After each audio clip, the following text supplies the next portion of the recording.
Ötən gün Bakının Binəqədi rayonu Xırdalan Binəqədi şosesində yerləşən Lek Otelin 4 işçisinin ölümündə təqsirləndirilən rəhbər şəxs həbs edilib.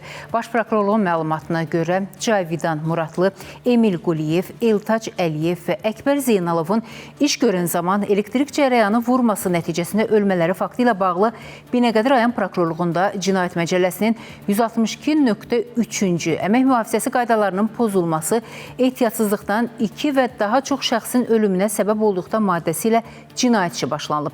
Toplanan sübutlarla Lek Otelin icarədarı Ağasif Verdiyev tərəfindən elektrik şəbəkəsinin mühafizə zonası ərazisində planlaşdırılan və həyata keçirilən işlər zamanı texniki təhlükəsizlik, o cümlədən də əmək mühafizəsi qaydalarının pozulmasına əsaslı şübhələr müəyyən edilib. Ağasif Verdiyev noyabrın 21-də cinayət işi üzrə rayon prokurorluğu tərəfindən şübhəli şəxs qismində tutulub. Saxlanılan şəxs barəsində məhkəmənin qərarı ilə həbs qəti imkan tədbiri seçilib.